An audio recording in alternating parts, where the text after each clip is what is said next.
하나님께서 우리에게 주신 영의 양식은 신약 성경 마태복음 26장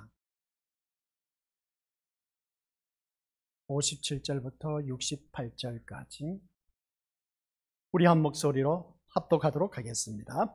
예수를 잡은 자들이 그를 끌고 대제사장 가야바에게로 가니 거기 서기관과 장로들이 모여 있더라.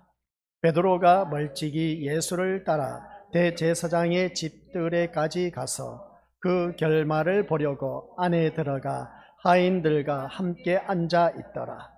대제사장들과 온 공회가 예수를 죽이려고 그를 칠 거짓 증거를 찾으매 거짓 증인이 많이 왔으나 얻지 못하더니 후에 두 사람이 와서 이르되 이 사람의 말이 내가 하나님의 성전을 헐고 사흘 동안에 지을 수 있다 하더라 하니 대제사장이 일어서서 예수께 묻되 아무 대답도 없느냐? 이 사람들이 너를 치는 증거가 어떠하냐 하되 예수께서 침묵하시거늘 대제사장이 이르되 내가 너로 살아계신 하나님께 맹세하게 하노니 내가 하나님의 아들 그리스도인지 우리에게 말하라. 예수께서 이르시되 내가 말하였느니라. 그러나 내가 너희에게 이르노니 이후에 인자가 권능의 우편에 앉아 있는 것과 하늘 구름을 타고 오는 것을 너희가 보리라 하시니 이에 대제사장이 자기 옷을 찢으며 이르되 그가 신성모독하는 말을 하였으니 어찌 더 증인을 요구하리요? 보라, 너희가 지금 이 신성모독하는 말을 들었도다. 너희 생각은 어떠하냐? 대답하여 이르되 그는 사형에 해당하니라 하고 이에 예수의 얼굴에 침 뱉으며 주먹으로 치고 어떤 사람은 손바닥으로 때리며 이르되 그리스도야 우리에게 선지자 노릇을 하라. 너를 친 자가 누구냐 하더라. 아멘. 이 말씀은 하나님께서 하신 말씀을 통해서 주신 교훈의 제목 시작.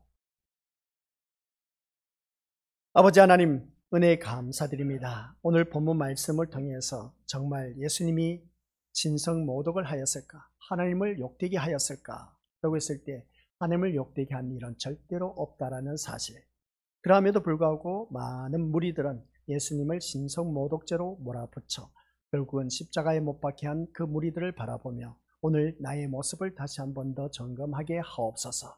그 무리가 나의 모습은 아닌지 점검하며 더욱더 주님 앞에 신실한 믿음의 모습으로 걸었나 참다운 그 예수님을 만나서 내 인생 모든 삶이 주님과 동행하는 삶이 되어서 그 어디나 천국의 복된 삶을 누릴 수 있는 아버지 하나님 자녀가 되도록 인도하여 주옵소서. 예수님의 이름으로 기도드립니다. 아멘. 우리가 이미 말씀을 수요 저녁 예배 때 말씀을 이어서 오늘 또한 이 말씀을 가지고 또 전합니다. 예수님이 신성모독을 하면서 과연 예수님이 신성모독죄를 범했을까? 라고 했을 때 절대로 우리 예수님은 신성모독죄를 범한 일이 없다라는 사실. 그러면 예수님께 이 신성모독죄를 덮어 씌운 사람은 누구냐?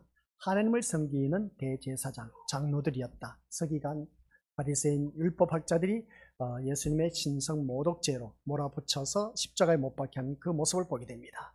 그래서 66절 보니까 너희 생각은 어떠하냐? 대답하되 사형에 해당하니라 하면서 67절 얼굴에 침 뱉으며 주먹으로 때리고 손바닥으로 때렸다. 주먹으로 치면서 손바닥으로 때렸다. 참 이것을 바라보면 예수님의 순환이 계속된 것을 보게 됩니다. 그리스도야 너를 친 자가 누구냐 하면서 비꼬는 투로 알아보라 그렇게 말한 것을 보게 됩니다. 이러한 모습을 볼 때 예수님이 신문을 받으시면서 이런저런 일들이 많이 겪는 그 모습을 보게 됩니다. 그래서 우리가 살아가는 모든 삶 속에서 이 대제사장이 바로 그겁니다.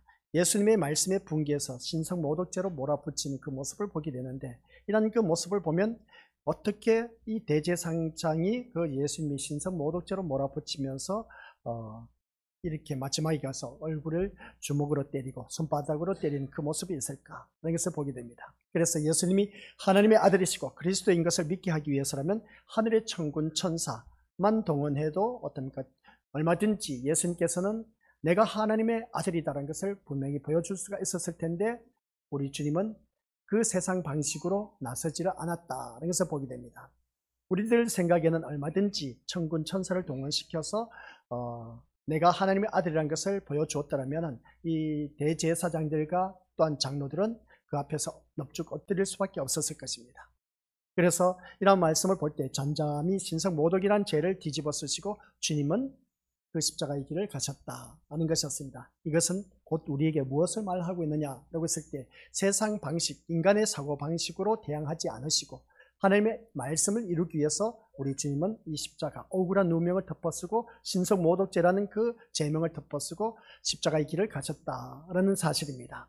그래서 제가 말씀드린 것처럼 구약에는 오실 메시아에 대해서 말씀하고 계셨다라는 사실입니다. 근데 오실 메시아를 학수고대하면서 기다리고 기다렸던 신약에 와서 이스라엘 백성들은 오신 메시아를 오히려 십자가에 못 박게 한 그 모습을 보게 됩니다. 그래서 예수님을 그리스도로 믿는 일이 그들에게는 너무나 중요한 것이었다. 그리스도라고 했을 때 우리 것들 구약에서는 메시아, 그 히브리어 단어로는 메시아라고 합니다. 헬라어 단어로는 그리스도라는 단어입니다. 그게 곧 무엇을 의미하느냐? 기름 부은 자를 말하고 있습니다. 그래서 예수님을 메시아로 믿는 일이 그 장로들과 그리고 또한 대제사장들이 믿지를 못했다는 겁니다.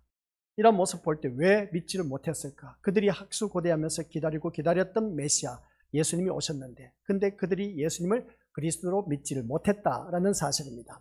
이 말씀을 보니까 예수님이 그리스도 되심을 알아보지 못하고 오히려 받아들이지 못했던 것은 그들이 잘못된 메시아간에 붙들려 있었기 때문이다 라는 것을 알 수가 있음을 보게 됩니다. 그들이 잘못된 메시아간이 뭐냐라고 했을 때 지금 우리가 로마 정권 하에 핍박을 받고 그 억울한 삶을 살고 있는데 정치적 메시아로서 이것을 해방시켜서 우리 민족을 이제 자유롭게 살게 해줄 수 있는 그런 메시아로만 알고 있었던 모습을 보게 됩니다. 따르던 그 제자들 또한 역시 정치적 메시아로 알고 있었던 것을 보게 된 것이죠.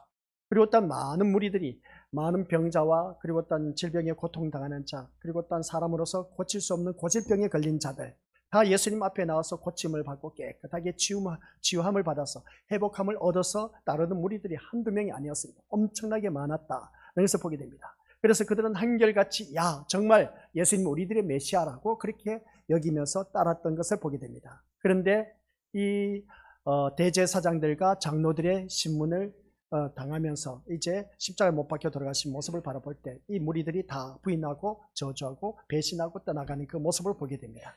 이런 모습을 바라봤을 때 이들이 예수님이 그리스도 되심을 알아보지 못했던 이유는 다른 것이 아니었습니다. 잘못된 메시아간에 있었기 때문에 이 잘못된 메시아간이 무엇이냐라고 했을 때 오늘 이 자리에 앉아 계신 우리 귀한 믿음의 권속들이라고 해도 과언이 아니다. 기분 나쁘게 들릴지 모르지만 실상은 그렇습니다. 오늘 우리들도 그렇습니다. 예수님을 알고 있기 때문에 이 자리에 나왔습니다. 예수님을 알고 있기 때문에 나왔는데 성경에서 말씀하고 있는 예수님이 아닌 내가 생각한 그 예수님을 알고 있다. 그래서 보게 됩니다. 이게 잘못된 신앙이라는 것이죠. 내가 알고 있는 예수님은 이러한 예수님이야 하고 어떻습니까? 모든 것이 다 나에게 초점을 맞춰서 내가 잘 되기를 바라는 그 예수님을 바라보고 있다는 것을 우리가 알 수가 있습니다. 이게 잘못된 우리가 예수님의 간입니다. 이런 잘못된 관점을 떨쳐버리자는 것이죠. 그래서 이것은 세상 타 종교에도 똑같은 종교 행위와 다를 바 없다. 자기들 신 앞에 가서 이것 주시옵소서 저것 주시옵소서 잘되게 해주시옵소서 형통하게 하옵소서 하면서 비나이다 비나이다 하는 그 모습과 내가 교회를 다니면서 예수님 앞에 나와서 이거 해달라 저거 해달라 이렇게 해달라 하면서 자녀 잘되게 해달라 출세하게 해달라 가족 식구들 화목하게 해달라 하는 것과 뭐 세상 사람들이 종교 생활하는 것과 똑같은 그 모습을 보게 됩니다. 우리는 그게 아니란 것이죠. 내가 생각하고 있는 예수님은 그런 예수님이 아니란 겁니다. 아시겠습니까? 그래서 이 자리에 나온 우리 것들은 내가 이 세상 뭔가 얻기 위해서 세상에 관심을 갖고 이 자리에 나왔다면 이 자리는 헛된 발걸음이다 라고 할 수가 있음을 보게 됩니다. 그래서 성경에서 말씀하고 있는 예수님이 아닌 자기가 생각한 그 예수님을 알고 있는 그런 신앙생활, 이게 바로 우상생활이나 다를 바 없다. 우상숭배하는 것입니다. 이러한 신앙 갖고는 우리 천국 못 들어갑니다. 내가 교회 다닌 목적이 무엇이겠습니까? 교회 다닌 목적은 천국 가기 위해서다. 그럼 천국 가려면 어떻게 갈 수가 있느냐? 예수님을 믿어야만이 우리가 천국 갈 수가 있다. 내 마음의 주인이 예수님이 아니면 우리는 천국 갈 수가 없다는 것이죠. 그래서 우리는 내가 알고 있는 예수님이 내가 만들어 놓은 그 예수님이 세상 관심의 포커스를 만들어 놓은 예수님이 아닌 영원한 천국으로 인도하신 그 예수님이라면 그분은 제대로 믿음 생활하고 있다라는 것을 알 수가 있음을 보게 됩니다. 그러나 그렇지 아니하고 세상 관심에 초점을 두고 예수님은 이 세상 모든 복을 나에게 주실 것이다, 예수님을 통해서 나에게 주실 것이다, 그렇게 생각하는 자들, 우리가 믿음의 것을 잘 아시길 바랍니다. 우리 예수님은 우리들의 소원 성취를 이루기 위해서 오신 분이 절대로 아니다라는 사실 꼭 명심하시길 바랍니다. 그래서 성경에서 어떻게 기록하고 있느냐, 자기 백성을 죄의 죄에서 구원하시기 위해서 오셨고 그 구원한 백성들 영원한 생명에 이르게 하기 위해서 또한 오셨다. 그래서 영원한 생명으로 인도하시기 위해서 오신 그 예수 그리스도께서 우리 믿음의 것을, 그러면 우리는 어떻게 살아가야 되느냐, 위의 것을 생각하고 위의 것을 갖고 위의 것을 간구하고 위의 것을 찾아야 되는데 온통 교회 나오면서 땅의 것을 찾고 구하고 간구하는 우리들의 모습, 완전 딴판의 모습인 것을 바라보게 됩니다. 전혀 다른 모습으로 신앙생활하고 있는 그런 모습이 바로 종교생활이나 다를 바 없는 타 종교의 모습과 똑같다는 것을 알 수가 있습니다. 이런 신앙생활을 해갖고는 우리가 교회 다닌다고 하면서 천국 갈 수가 없다는 것. 그래서 성경 말씀에 분명히 기록되어 있습니다. 주여 주여 주여 하는 자마다 다 천국에 못 들어간다 라고 있습니다. 아무리 선지자 노릇했다, 앞에서 이끄는 목회자가 좋은 말씀을 선포했다 할지라도 천국 못 들어간답니다. 권능을 행했다, 권세와 능력을 행했다 할지라도 못 들어간답니다. 그리고 또 귀신을 쫓아냈다 할지라도 못 들어간답니다. 왜? 하나님 뜻대로 하지 않았기 때문에. 그래서 모든 사람들이 하나님 뜻대로 한 자만이 천국에 들어갈 수 있다는 말씀의 결론인데, 그러면 내가 신앙생활 하는 것을 보면 온통 하나님의 뜻을 이루기 위한 기도는 하지 않고 어떤 그대로 살아가려고 하지 않고 내 뜻을 이루기 위해서 교회에 다닌 그러한 자들이 너무나 많다는 겁니다. 이러한 자들은 우리 것을 기억하시기 바랍니다. 천국 못 들어갑니다. 제 말이 아닌 성경에 나와 있기 때문에 그렇습니다. 우리 건수들께서 이 말씀을 통해서 다시 한 번 더 기억하시길 바랍니다. 그래서 우리는 어느 누구든지 이 대제사장들과 장로들은 자기 생각에 사로잡혀 있다 보니까 메시아이신 예수님을 알아보지 못했고 세상 방식으로 모든 문제를 해결하라는 것이 바로 신성모독죄에 속한다. 그러면 나의 모습은 어떠하냐는 것을 보게 된 것이죠. 내가 신성모독죄에 속하여 있지는 아니한지, 그것은 달리 표현해서 자기 생각으로 예수님을 믿는 것과 세상 방식으로 문제 해결하려고 하는 자가 바로 신성모독죄를 범한 것이다 라는 것입니다. 그래서 오늘 말씀은 이게 가장 중요합니다. 오전 시간 이 말씀이 오후 시간 또 계속 이어질 것 같은데, 이 말씀을 통해서 보니까 자기 생각으로 예수님을 믿는 자들이 되지 말자.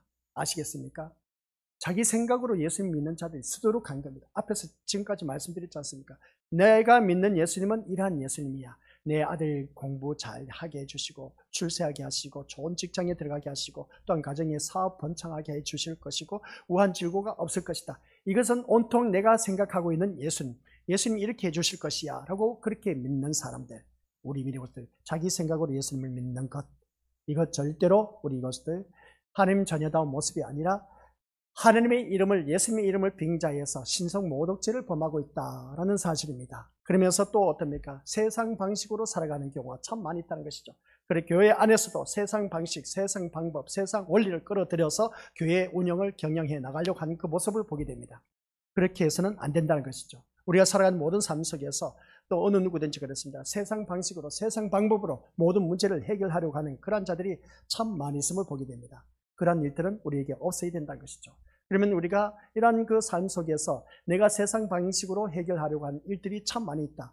우리 살면서 미운 사람이 많이 있습니다. 원수 같은 자들이 얼마나 많은지 모릅니다. 그러면 이 원수를, 내 이웃을 내 몸과 같이 사랑하라고 했는데 내가 그 원수를 내 몸같이 사랑할 수 있느냐? 아니요, 사랑할 수가 없습니다. 그래서 예수님의 이름으로 기도합니다. 하나님, 저 원수 같은 인간 제발 하나님의 사랑으로 사랑할 수 있도록 제 마음을 움직여 주옵소서. 예수님의 이름으로 기도드립니다. 아멘 했지만 막상 그 왼수 같은 사람이 내 눈앞에 있으면 어휴 저 인간 하면서 그 인간을 피하는 그 모습을 보게 됩니다. 이래갖고는 우리 믿음의 원수들 천국 못 들어갑니다. 이게 바로 우리가 이러한 원수를 어떻게 우리가 사랑할 수 있느냐는 것이죠. 사람의 생각, 내 생각으로 이 모든 문제를 하려고 하다 보니까 세상 방식으로 해결하려다 보니까 안 돼. 그러다 보니까 어떻습니까? 우리의 기도는 아유 저 인간 가다가 자빠져서 코나 깨져라 하면서 에라 모르겠다 하는 일도 잘 안 되게 해주시고 모든 일들이 어려운 일에 처하도록 해달라. 그렇게 아주 못된 그런 기도를 할 수도 있음을 보게 됩니다. 이게 바로 내가 예수님을 믿으면서도 그런 마음을 갖고 있다는 겁니다. 이게 바로 우리 미워스들 세상 방식인 겁니다. 내 생각으로 예수님을 끌어들여서 이렇게 모든 문제를 해결하려고 하는 이 모든 문제, 이게 바로 신성모독죄에 속합니다. 그러면 이러한 문제를 우리가 어떻게 원수란 그 자를 두고 해결해 나갈 수 있느냐, 신성모독죄를 범하지 않고 이것을 해결해 나갈 수가 있느냐는 말씀입니다. 그게 바로 하나님의 방식대로 해결해 나갈 때는 신성모독죄에 속한 것이 아니다. 그러면 이 말씀을 듣다 보니까 우리 것들 이제 구분이 되죠. 분별이 되죠. 세상 방식, 자기 생각으로 뭔가 이 일을 해결하려고 한 자는 바로 신성모독죄에 속한다. 그러면 하나님 방식, 하나님 방법대로, 하나님이 원하신 대로, 하나님 뜻대로 하는 것이 신성모독죄에서 벗어난다라는 것이었습니다. 그럼 이 원수 같은 인간을 어떻게 우리가 신성모독죄를 범하지 않고 해결해 나갈 수 있느냐? 로마서의 말씀을 바라보니까 원수 갚는 것을 누구에게 맡기라? 우리 예수님께 친히 맡기라는 겁니다. 내가 친히 이 원수 같은 자를 어떻습니까? 갚아준다 라는 그 모습을 보게 된다. 이 원수를 내가 갚아주겠다 하는 그 모습을 보게 된 것이죠. 원수 갚는 것을 내가 하지 말라는 것입니다. 그 하나님께 친히 맡기라 하는 것을 보게 된 것이죠. 그러면 내가 그 모든 것을 다 해결해 주신다라는 것을 보게 됩니다. 그러면 예수님께 어떻게 내가 이것을 원수 같은 자를 맡기느냐 하는 것이죠. 아무리 기도해도 눈 뜨고 나면 그 원수 같은 자가 내 눈앞에 있으니까 도저히 주님 앞에 맡길 수가 없습니다. 기도는 했는데 원수 같은 자를 어떻습니까? 기도를 했는데도 안 돼. 저 같은 경우는 그랬습니다. 그래서 우리 미래에서 기도로만 해서 될 일이 아닌 겁니다. 말씀 속에서 그것을 찾아내야 된 겁니다. 그래서 저 같은 경우는 그러한 원수 같은 인간을 제가 목회를 하면서도 몇 번씩 그 세상 방식 또한 내 생각으로 잠을 못 이룬 때가 한두 번이 아니었습니다. 그 문제를 해결하려고 그냥 내 마음이 편치를 않았습니다. 근데 어느 한순간 말씀을 보는데 다윗이 쫓김을 당하다가 사울왕으로부터 도망가는 신세에 이르게 된 것을 보게 된 것이죠. 그런데 그 다윗이 얼마든지 사울왕을 죽일 수가 있었는데도 불구하고 죽이지 않고, 그리고 그가 죽이지 않았던 이유가 뭐냐? 하나님의 기름 부은 종을 내가 어떻게 죽일 수 있겠느냐는 것이었습니다. 제가 그 말씀을 보다가 깨진 겁니다. 하나님, 도저히 이 원수 같은 인간을 내가 용서가 안 되는 겁니다. 용납이 안 된 것이죠. 근데 그 말씀을 보는 그 순간 성령 하나님께서 제 마음을 감동시켜주셔서 어떻습니까? 하나님의 기름 부은 종을 다윗도 이렇게 죽이지 않았는데 너는 하물며 너를 죽이려고 하느냐? 죽이려고 하지도 않는데 왜 그렇게 미워하느냐는 것이죠. 그래서 거기에서 제가 깨닫는 것이 무엇이었느냐? 여기 있을 때 사랑할 수 없는 자를 사랑하는 것이 하나님의 사랑이다 라는 그것을 깨닫는 순간, 그때부터 이제 원수 같은 그 사람이, 그 목회자였습니다. 목사님이 이제는 불쌍히 여긴, 그러니까 긍휼히 여기는 그 마음이 저에게 물밀듯 몰려오는 겁니다. 그때부터 이제 모든 사람들이 화해가 되고 화목해지고 한 것을 깨닫게 된 것이죠. 이게 바로 우리 미리원스들, 어느 누구든지 신성모독죄를 범하지 않고 모든 문제를 해결해 나가는 방법입니다. 그래서 기도로, 말씀과 찬양으로 내 삶을 통해서 우리 모든 문제를 해결해 나가야 된다. 그 말씀이 바로 우리 미래로서 신성모독죄를 범하지 않고 해결할 수 있는 방법은 예수님께서 우리에게 베드로에게 키를 주셨습니다. 내가 땅에서 매면 하늘에서 매고 땅에서 불면 하늘에서도 분다라는 말씀이었습니다. 이것이 곧 우리가 살아가는 모든 삶 속에서 기도와 말씀과 찬양으로, 믿음으로 이 모든 것을 풀어나갈 수가 있다. 낼 수도 있고 풀어나갈 수가 있다는 겁니다. 이게 바로 신성모독죄 범하지 않고 모든 문제 해결해 나가는 방법이다 하는 것이었습니다. 그러면 이 말씀 속에서 깨닫는 것이 뭐냐? 절대로 내 생각과 세상 방식, 방법대로 우리가 무슨 문제를 해결하려고 하지 말라. 이게 바로 우리 것들, 그러한 자는 한결같이 신성모독죄에 속한다. 그래서 신성모독죄 했을 때 이 신성모독, 이 대제사장이 예수님의 말씀에 옷을 찢으면서 신성모독으로 몰아붙이는 것은 단지 예수님이 자신을 하나님의 아들이라고 한 것 때문은 아닐 것입니다. 대제사장이 예수가 하나님의 아들이다, 네가 말하는 내가 하나님의 아들이다 말하다 보니까 대제사장이 네가 어찌 하나님의 아들이냐는 것입니다. 그래서 그들의 분노는 예수 같은 천한 존재가 하나님의 아들이라고 나선 것에 대해서 바라보게 된 겁니다. 그래서 많은 사람들이 나사렛에서 무슨 선한 것이 나겠느냐 하는 말씀을 보게 된 것이죠. 그러니까 예수, 너는 절대로 하나님의 아들이 아니다는 겁니다. 나사렛이란 동네는 아주 천하디 천한 그런 동네였습니다. 그래도 유대인들로부터 어떻습니까? 그 동네가 아주 멸시천대받는 그런 동네였습니다. 그런 그 동네에서 무슨 선한 것이 나겠냐? 거기서 무슨 하나님의 아들이 나타날 수 있겠느냐? 웃기는 소리 하지 말라는 겁니다. 그러다 보니까 대제사장들과 장로들은 어떻습니까? 예수 같은 그 천한 존재가 하나님의 아들이 될 수가 없다는 겁니다. 그래서 예수와 같은 천한 존재가 하나님의 아들일 것은 우리 믿음으로서 그렇습니다. 이러한 말씀을 보다 보니까 어느 누구를 막론하고 이 천한 존재가 어떻게 하나님 아들이 될 수 있느냐는 것이죠. 그래서 하나님을 예수와 같은 수준의 별 볼 일 없는 신으로 전락시키는 것, 이것 때문에 대제사장과 장로들이 노발대발하면서 신성 모독죄로 밀어붙인 겁니다. 너 주제에 하나님의 아들이라고 하는 그 신분 가질 수가 없다. 이것은 오히려 하나님을 욕되게 하는 그러한 자다 하면서 어떻습니까? 별 볼 일 없는 그러한 신으로 전락시키는 그런 그 모습을 볼 때 대제사장들과 아울러서 어떻습니까? 장로들은 예수님을 신성 모독죄로 몰아붙인 것을 보게 됩니다.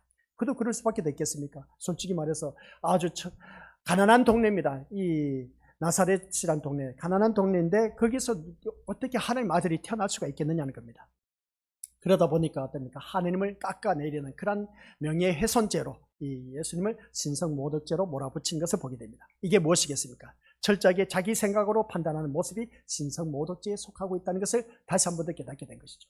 그러니까 얼마든지 그렇게 생각할 수밖에 되겠습니까? 대제사장 그리고 장로들, 서기관, 바리새인, 율법학자들 이런 자들 바라보면 한결같이 이 나사렛이란 동네는 정말 별 볼 일 없는 사람들, 하찮은 사람들이 모여 사는 그런 곳이었습니다. 그런 곳에서 어떻게 하나님의 아들이라고 하면서 이렇게 네가 하나님의 아들이라고 말할 수 있겠느냐? 얼마든지 그렇게 생각할 수가 있습니다. 이게 바로 우리 믿음으로서 오늘 신앙생활하고 있는 신성모독죄에 속하는 첫 번째 요소이다. 자기 생각으로 판단하는 모습. 우리 믿음으로서 이게 교회 다니는 사람들 아주 무서운 일입니다. 남을 판단하지 말라고 했습니까? 비판받지 않으려는 비판하지 말라. 오히려 그 사람을 위하여 핍박하는 자를 위하여 축복하고 저주하지 말라라고 하는 것을 보게 됩니다. 그런 말씀을 바라봤을 때 우리가 생각한 모든 삶의 모습 보니까 판단하는 것이 자기 생각으로 판단하는 것이 많이 있는데 제가 우리 믿음으로서께 부탁하고 싶은 것은 이 말씀으로 판단하시기 바랍니다. 말씀으로 판단하실 때는 우리 것들은 어느 누구든지 신성모독죄에 속하지 않는다는 것을 오늘 본문 속에는 나와 있지 않지만은 이 장로들과 말씀 바라보세요. 대제사장은 한결같이 자기 생각에 사로잡혀 있는 것을 보게 됩니다. 이게 바로 신성모독죄입니다. 교회를 다니면서 우리 믿음의 식구들 내 생각에 사로잡혀서 신앙생활 하신 분들이 너무나 많아. 그게 뭐냐면은 자기 의의에 똘똘 뭉쳐져 있는 사람, 자기 주장, 자기 고집, 이것 완전 무너지지 않으면, 그래서 예수님께서 나를 따라오려거든 자기를 부인하라고 했습니다. 이게 바로 오늘 우리들의 잘못된 모습인 겁니다. 자기 생각으로 완전 쩔어져 있는 사람. 그러니까 내 생각 판단 기준에 쩔어져 있는 사람이 율법주의, 그러니까 율법주의에 빠져 있는 그런 자인 것을 보게 됩니다. 율법주의는 다른 것이 아닌 겁니다. 내 생각이 앞서 있는 그러한 사람이 율법주의에 빠져 있는 사람. 이 율법주의는 절대로 천국 못 들어갑니다. 아시겠습니까? 그래 자기 생각으로 모든 판단 기준이 서 있어. 아, 저 사람 신앙생활 잘한다 했을 때 내 생각 판단 기준에 잘한다 그렇게 표현하지만은 그게 잘못된 것입니다. 하나님 말씀을 바라봤을 때 저 사람이 진짜 신앙생활 잘하는지 못하는지 그것을 바라봐야 되는 겁니다. 아까 제가 말씀드렸지 않습니까? 이 왼수 같은 존재, 내가 해결할 방법이 없어. 해결할 방법이 없는데 아무리 기도해도 용서가 안 돼. 용납이 안 돼. 이해가 안 돼. 제가 섬겼던 목사님이었습니다. 근데 저를 모함하면서 너 잘 되나 봐라 하면서 어떤 비꼬는 투로 그렇게 말한 것을 보게 됩니다. 여전도 회장도 그랬습니다. 이런 것을 제가 어떻게 받아들이냐는 것이죠. 도저히 이걸 용서가 안 되고 용납이 안 되다 보니까 밥도 제대로 못 먹어요. 제가 애비 형은 성격이 진짜 좀 그래요. 아주 좋은 성격입니다. 뭐 문제가 걸렸다면 밥을 먹으면 체해버려. 그러다 보니까 어떻습니까? 그 문제가 해결돼야 돼. 그래야 잠을 이룰 수가 있어. 날마다 개척은 했는데 이 왼수 같은 존재가 있다 보니까 도저히 해결이 안 돼. 그래서 말씀을 보다가 깨닫는 것이었습니다. 우리 믿음의 식구들, 어느 누구를 막론하고 내가 신성모독죄를 범하지 않으려면 자기 생각에 사로잡혀 있으면 안 된다는 것 꼭 명심하시기 바랍니다. 뭐라고요? 자기 생각에 사로잡히지 말자. 시작. 그러면 우리 것들 진짜 천국 못 들어가요. 아시겠습니까? 참 위험한 것입니다. 그래서 그것을 자기 생각에 사로잡혀 있는 것을 깨보시기 위해서, 그 고집을 깨뜨리기 위해서 우리 하나님께서 어떻게 일을 하신지 아십니까? 주위 환경을 통해서 일을 하십니다. 사람을 통해서, 또 환경을 통해서 깨지고 부서지게 한다. 그런 것을 꼭 기억하시기 바랍니다. 그래서 모든 것이 다 내 생각이 옳다고 생각하면서 주장하는 그런 율법주의에 빠져 있지 마시고, 교회 다니면서 우리 믿음의 것들, 내 신앙습관이 제일 올바르게 서 있어 하면서 어떻습니까? 율법주의에 빠져 있는 자들이 교만의 끝을 달리고 있다. 자기는 마치 의론자처럼 완벽한 존재로 그렇게 여기면서 신앙생활을 하는 자 꿈 깨시기를 바랍니다.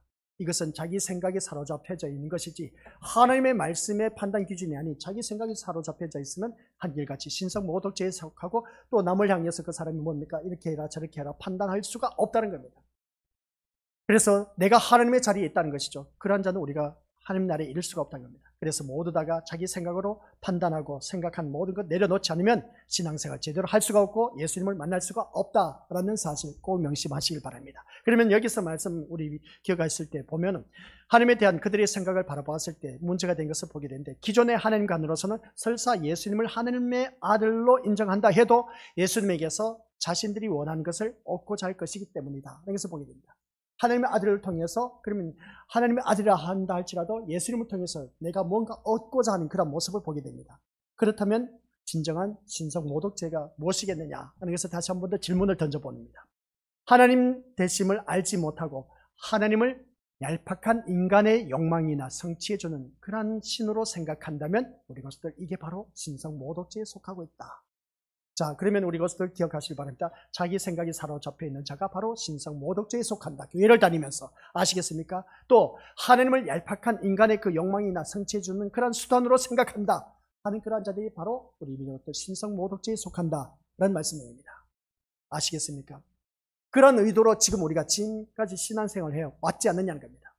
그러면서 그러한 하나님을 찾는 것이 바로 우리 믿는 것들 신성모독에 해당하는 것임을 잊지 마시고 그래서 대제사장과 온 공회가 예수를 죽이려고 거짓 증거를 찾습니다. 그들이 찾는 것이 바로 네가 하나님의 아들이냐? 그 나사렛에서 무슨 선한 것이 나겠느냐 하면서 절대로 그럴 일이 없다 하면서 자기 생각으로 판단해서 예수님을 신성모독죄로 몰아붙이면서 그 다음 어떻게 했습니까? 그를 사형에 해당한다 하면서 66절에서 말씀하고 67절에 주먹으로 예수님을 얼굴에 내리쳐버립니다. 우리 주먹으로 얼굴 치는 거 봤죠? 싸우다 보면 주먹으로 얼굴 치지 않습니까? 그리고 떼아기를 때리지 않습니까? 손바닥으로 쳤다는 것입니다. 여기서 단어를 참 고상하게 해놨습니다. 얼굴에 침 뱉고 주먹으로 치고 어떤 사람은 손바닥으로 때렸다. 이 말씀 보면 얼마나 수치스러운 일을 당한지 모릅니다. 이것을 바라보면 한결같이 이 예수님을 사형에 처하도록 한 그런 자들 모습을 보면 자기 생각 판단으로 사로잡혀 있었다. 그래서 보게 되고 그래서 예수님을 선상 믿는다 할지라도 얄팍한 인간의 그 욕망이나 채워주신 그런 하나님으로 여겼기 때문이다. 여기서 보게 됩니다. 이게 바로 신성모독에 속한다. 여기서 보게 됩니다. 그들이 생각하고 기다리고 있는 메시아를 위해서 참된 메시아를 제거할 증거를 만들어내기 위한 혈안이 되어 있는 그런 이들의 모습을 바라보면 한결같이 다른 것 없습니다. 계속해서 반복된 말씀이지만 자기 생각에 사로잡혀 있고 또한 우리 믿음의 것들 그 예수님을 통해서 뭔가 우리들의 소원 성취 이루기 위한 그런 분으로 생각한다는 자체가 신성모독죄에 속하고 있다라는 말씀입니다. 그러면 목사님 교회를 다니면서 내 마음의 소원 성취 이루어져야 그래도 기분이 좋고 믿을만 하지 않습니까? 라고 그렇게 생각하시는데 바로 그겁니다. 누구든지 그런 마음을 가질 수가 있습니다. 그래 교회를 다니면 우한 즐거도 없고 좋은 일만 있으면 얼마나 좋겠습니까? 근데 그렇지 않다는 것이죠. 근데 성경 말씀을 바라보니까 많은 위대한 인물들 바라보니까 그렇습니다. 세상에서 잘 먹고 잘 살았다 하면서 두 다리 쭉 펴고 살았다는 것은 없습니다. 물론 솔로몬 같은 그런 지혜의 왕으로서 이 부귀영화 건설 다 누려봤던 그 모습을 보게 됩니다. 그런 모습을 바라봤을 때 우리 이민의 모습들 얼마나 좋은지 모릅니다. 근데 구약의 선지자들을 바라봤을 때 신약의 사도들을 바라봤을 때 그들은 잘 먹고 잘 살았단 말이 없습니다. 하나님 말씀 메시지를 듣고 전했더니 오히려 핍박과 어려움과 감옥에 처하고 얻어 터지고 굶어 죽고 아니 굶어 죽는 것보다는 굶어서 먹지 못한 그런 일들이 있고 하는 그 모습 보게 됩니다. 그래서 신약의 사도들 바라보니까 복음을 전파하는데 어떻게 했습니까? 그들은 엄청나게 고난 고초 고통을 당했다. 그 12사도 바라봤을 때 많은 그 고난 고초 가운데서 복음을 전파할 수 있었던 이유가 부활하신 예수님을 만났기 때문이다 라고 했는데 그들이 참 어떻게 보면 세상적으로 참 미친 짓이야. 미친 짓인데 그들은 왜 그렇게 죽기까지 순종을 했을까? 라고 했을 때 바라보면 그들은 자기 생각으로 찌들어져 있는 그러한 자들이 아니었다는 겁니다. 오직 하나님의 그 사랑을 가지고 전하는 그 복음의 메시지를 들을 수가 있었다. 이것을 보게 됩니다. 그래서 우리는 이 말씀을 통해서 자기들 앞에 있는 예수에 대해서 알고자 하는 마음은 어느 누구든지 이 대제사장들과 장로들은 마음에 추호도 없었다는 것을 보게 됩니다. 오로지 그들이 붙들어 온 그 예수는 메시아가 될 수 없을 뿐만 아니라 되어서도 안 된다는 일념으로 예수를 제거하는 것만이 그들의 목적일 뿐이었음을 보게 됩니다. 그것이 바로 오늘날 성경이 펼쳐지고 또한 예수가 전해지고 진다 할지라도 기독교의 현실이 아닐 수가 없다는 겁니다. 이 말씀을 보니까 그렇습니다. 모두 다가 어느 누구를 막론하고 예수가 메시아가 될 수 없다. 근데 예수가 메시아라고 될 수 없다고 하면서도 오늘날 교회 다니는 사람들 바라보면 누구를 믿는다? 메시아 대신 예수 그리스도를 믿고 있습니다. 메시아라고 말하면서도 우리 믿음으로부터 예수님이 원하시는 그 삶을 살지 않고 있는 것을 보게 됩니다. 오히려 예수님을 내 심령 속에서 제거해버리고 내 뜻대로 살아가려고 하는 자들이 얼마나 많은지 몰라요. 그러다 보니까 교회에서 문제를 일으킨 사람들이 누구냐라고 했을 때 메시아 대신 예수님을 믿는다고 하면서도 메시아를 내쫓아버리고 어떻습니까? 그 자리에 내가 앞서서 내 생각을 집어넣어서 어떻습니까? 모든 불의를 일으키는 그 모습을 보게 됩니다. 이런 모습을 볼 때 우리 믿음으로서 다시 한 번 더 생각해야 할 것이 뭐냐라고 했을 때 메시아가 될 수 없을 뿐만 아니라 되어서도 안 된다는 일념이 이 대제사장과 장로들에게만 있는 것이 아니라 교회에 다니는 오늘 우리들에게도 있다라는 말씀입니다. 그래서 예수를 제거해야만이 내가 원하는 방식대로 해결해 나갈 수가 있다는 겁니다. 교회 안에서 자기 생각과 세상 방식으로 끌어들여서 해결하려고 하는 그런 자들이 교회 안에 너무나 많다는 것이죠. 우린 그런 자로 살아가서는 안 된다는 겁니다. 그래서 오늘날 성경은 예수님을 배우고 또한 예수님을 증명하기 위한 하나님의 계시의 말씀, 이 하나님의 계시의 말씀을 우리 믿음으로서 기억하시기 바랍니다. 성경에서 너희가 영생을 얻는 줄 생각하고 이 성경을 연구하거니와 성경이 곧 누구에 대하여? 예수님에 대하여 증언하는 것입니다. 이 말씀이 요한복음 5장 39절 말씀입니다.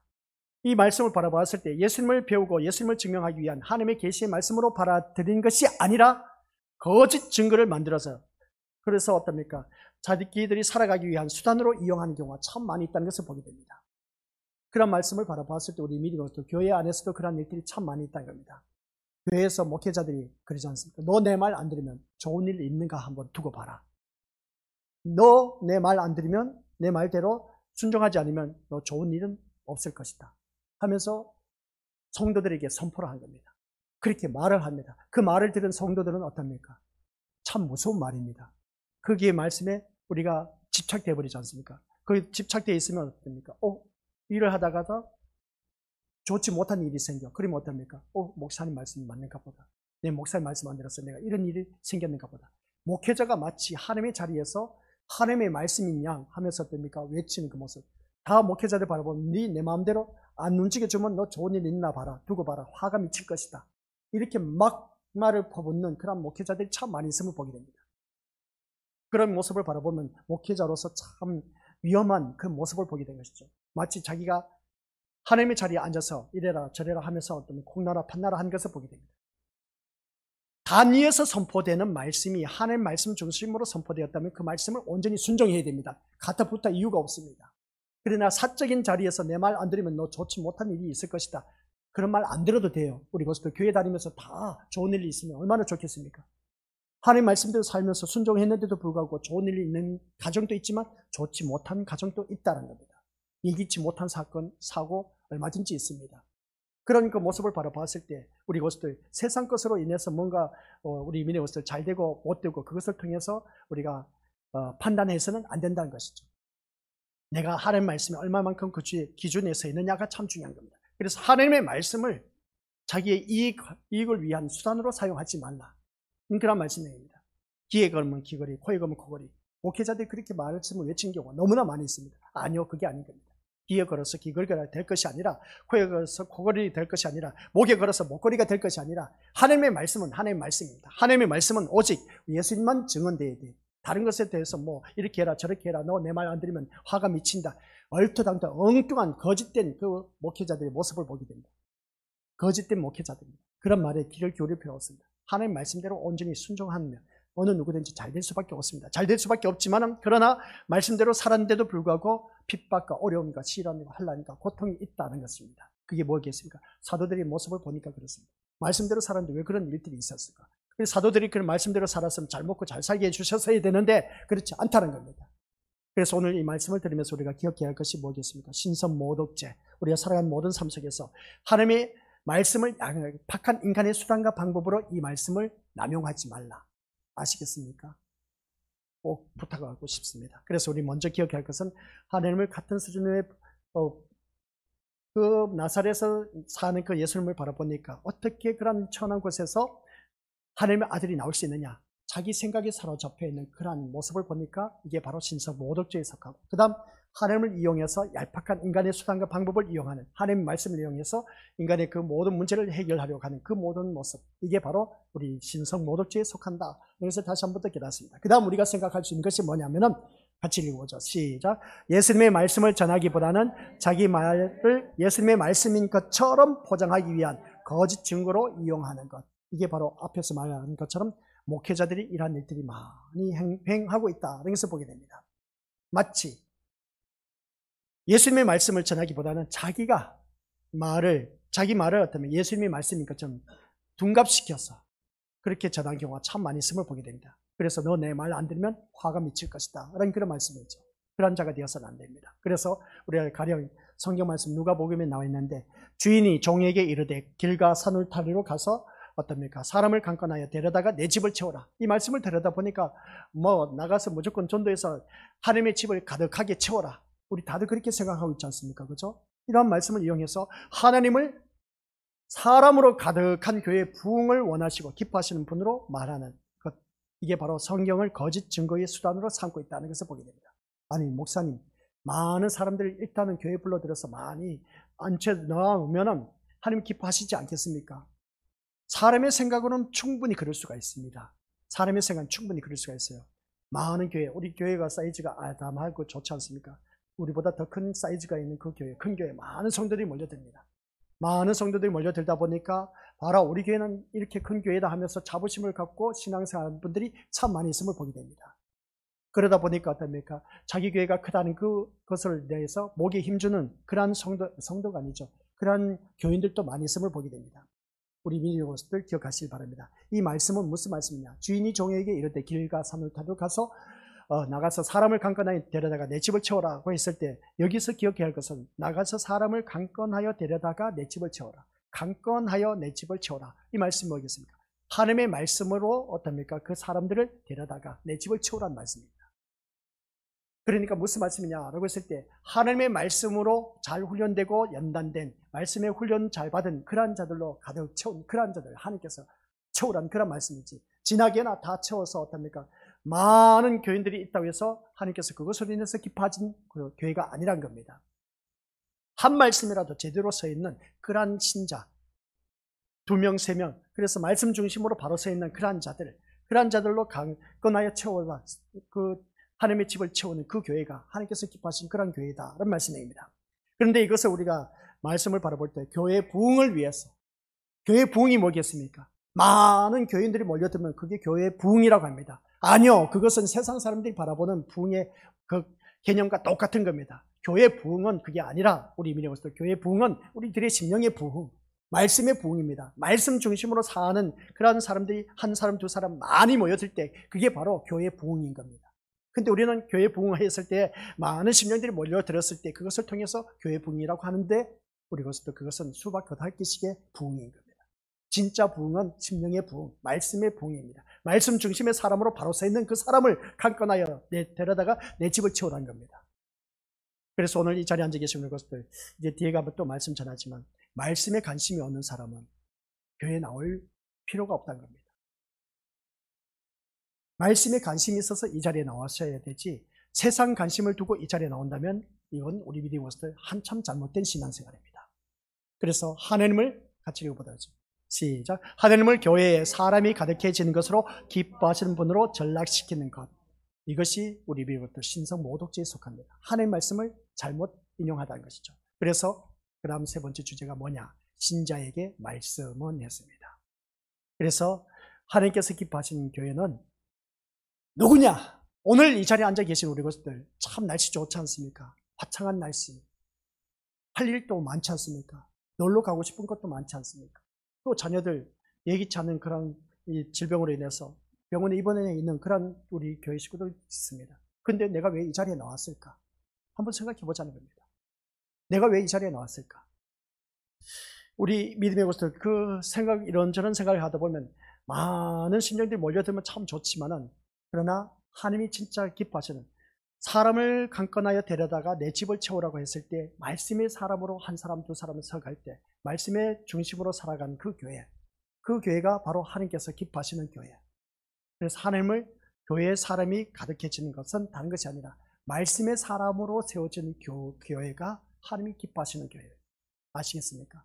쪽수가 많아서 하나님이 기뻐하시는 교회가 아닌 질적으로, 양적으로 많은 교회가 아닌 질적으로 하나님이 기뻐하시는 신자들, 말씀 중심으로 제대로 선 그러한 자들이 있는 그 교회를 하나님께서 기뻐하시는 교회다 하는 말씀입니다. 그래서 우리에게는 어느 누구든지 신자에게 말씀은 했습니다.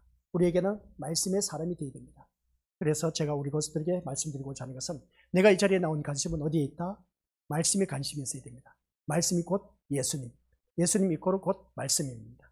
말씀에 관심이 있는 우리가 되어지 우리 세상에 관심을 두고 이 자리에 나오신 분들은 우리 믿음의 것들 기억하시기 바랍니다. 천국 절대로 못 들어갑니다. 세상 관심을 두고 이 자리에 나오신 분들은 천국 못 들어가요. 그래서 신자에게 말씀은 했습니다. 말씀에 관심을 가져야 우리는 어느 누구든지 천국 가는 길을 인도해 주신다. 그래서 예수님이 뭐라고 했습니까? 내가 곧 길이요 진리요 생명이라 하신 이유가 뭐겠습니까? 길이 되고 진리가 되고 생명이 된다는 것은 그 천국 가는 길을 가르쳐 준다는 겁니다. 그게 진리입니다. 그게 진리입니다. 그런데 그것을 엉뚱하게 세상 길로 향하도록 말씀을 둔갑시켜서 이 말씀대로 살면 세상 복 받습니다. 천국 가도록 것이 아니라 지옥 가도록 인도하는 것입니다. 맹인이 맹인을 인도하는 것과 똑같다는 것이죠. 그래서 우리는 이 자리에 앉아 계신 우리 것들 모두가 오후 이 시간에도 말씀을 또 들을 텐데 말씀에 관심을 갖고 이 자리에 나왔을 때 우리는 천국에 갈 수가 있다 하는 걸 꼭 명심하시기 바랍니다. 세상 관심을 갖고 이 자리에 나오면 우리 것들 천국 못 갑니다. 아버지 하나님 감사드립니다. 이 자리에 머리 숙인 귀한 믿음의 심령들 오직 내 생각 다 내려놓게 하옵소서. 아버지 하나님 은혜 가운데 살아간 모든 삶 가운데 예수님을 이용해서 얄팍한 수단과 방법 예수님을 통해서 뭔가 이 세상 출세하기 위해서 복받기 위해서 나온 자 아무도 없게 하옵소서. 또한 아버지 하나님 은혜 가운데 살아간다고 하면서 우리의 모든 관심이 세상 관심이 있는 것이 아니라 하나님 말씀에 관심을 갖고 천국에 대한 관심을 갖고 이 자리에 나오게 하옵소서. 그리할 때는 온전히 우리가 하나님 나라에 이를 수가 있고 신성 모독죄를 범하지 않고 더욱더 천국 백성다운 모습으로 살아갈 수가 있다는 것을 다시 한 번 더 깨달으며 내가 이 자리에 나온 목적이 무엇인지 다시 한 번 더 깨닫는 귀한 시간 되게 하옵소서. 날씨가 너무 좋지 않습니까? 이런 좋은 날씨, 이 모든 세상 것 다 내려놓고 주님 앞에 나온 이 발걸음 하나님 말씀에 관심이 있었기에 이 자리에 나온 줄 저희들은 믿습니다. 그러한 자가 또한 되어야 되고 세상 관심이 있었다면 이 자리에 나올 수가 없었는데 그러나 이 자리에 나온 우리 귀한 믿음의 심령들은 하나님 앞에 가는 그날까지 예배드린 모든 그 시간은 오직 말씀 관심을 갖고 예수님의 관심을 갖고 또한 하나님의 사랑을 더욱더 깨달으면서 하나님 앞에 영광 드러내는 믿음의 자녀로 살아가게 하옵소서. 이러한 모든 자녀 하나님 나라에 이를 수가 있다는 것을 기억하며 다시 한 번 더 자기 자신을 점검하는 귀한 하나님 백성 되게 하옵소서. 예수님 이름으로 기도드립니다. 아멘.